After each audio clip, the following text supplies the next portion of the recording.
Morning people.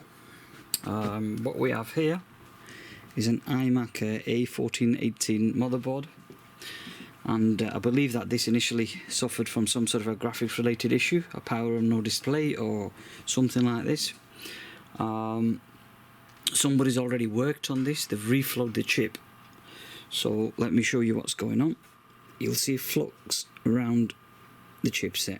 I've just cleared and removed the thermal paste, but I haven't touched that area.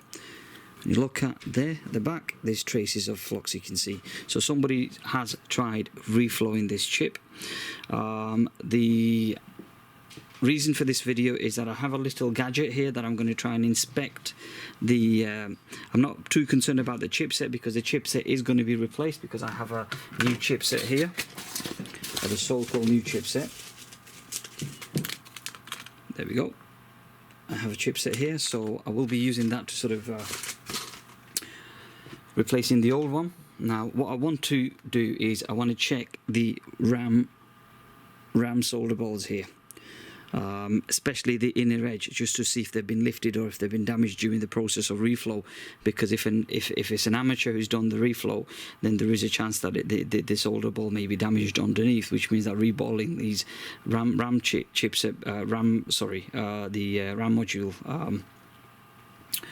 I should say the proper word, NAND. So I'm not going to be looking forward to doing that. So let's first of all check these with a little gadget. Now you have to sort of bear in mind, or I should say, I'd apologise up front that the prism on that device is a bit damaged, but you can just about make out the images basically. So I'll be using this little gadget. This one, okay, just to inspect the under the BGA. Now these distortions are purely because of the prism basically, but it's visible. It's not that bad. It is bad, but it's not as bad as you can't see absolutely anything. You can inspect it. So let's do the one side of the RAM first. Let me sort of zoom in so you can get a better view of what's happening. I'm going to cut this out because there's a bit of a distortion there, so let me sort of... Okay, and the prisms are quite expensive to replace, you see. That's and plus it's not the cost factor that matters to me. It's sourcing them as well. That's what matters. So that's one end of. Let me focus a little bit better. Seems all good. And the board is slipping away. Thank you very much. Yep, so those solder balls seems to be, there's traces of flux here where you can see there's patches of yellow, all that. So let's move on to the next one. At some point I will be finding the original manufacturer for this device and try and source these prisms, because it's quite crucial that I have a clean prism, but they are very, very fragile. Alright, I'm on to the third RAM chip and the sides are okay. I'm on to the fourth one now.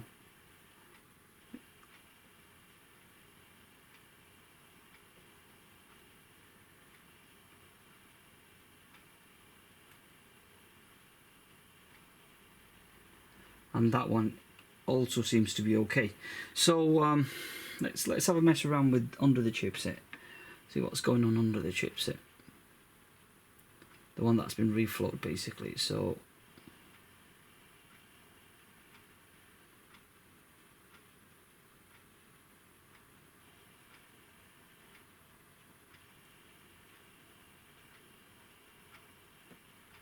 what the fucking hell is this?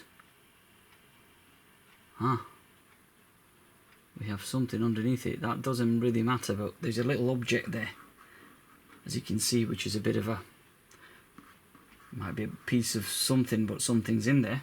That's not definitely a solder ball. Let me get it onto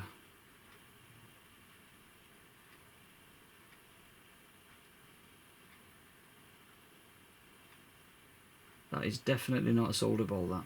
Okay. So that's a bit of a surprise. and I believe that by looking at these solder balls, that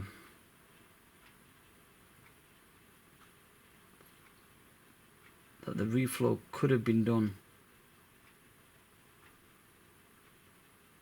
by a pro, because the chip hasn't lifted at any corner and the solder balls are formed quite nicely. So it may have been done in a very controlled environment with somebody who has decent equipment and knowledge.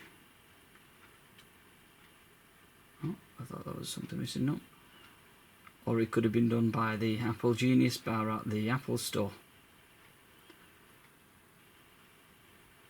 Just kidding. Some of them don't even know what they're fucking talking about, so never mind having any sort of skills or equipments to do this sort of work.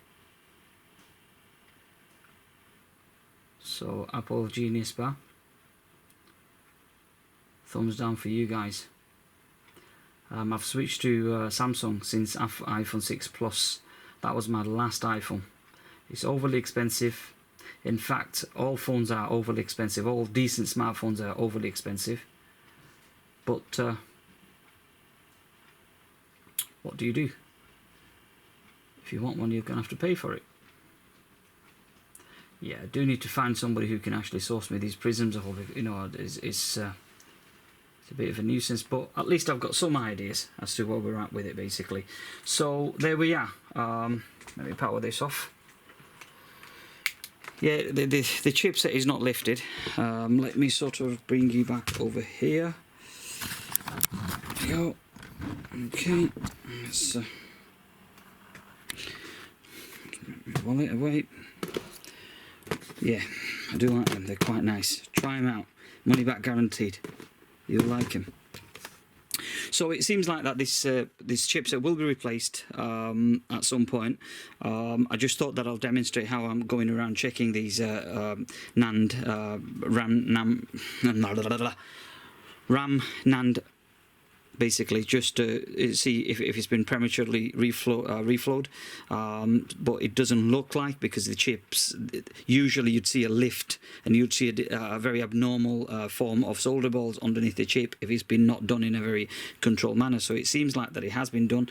To me, it seems also like it's somebody who knows, or somebody who's a professional may have done this. But when I say professional, so-called professional to a certain extent, because ideally they shouldn't have reflowed the chip. Either get this replaced, the chip, or replace the board, one or the other, basically. But doing a reflow is a quick patch, quick fix. Sometimes these chips can suffer from dry solder joint or cracked solder joint, whatever, but not all the time.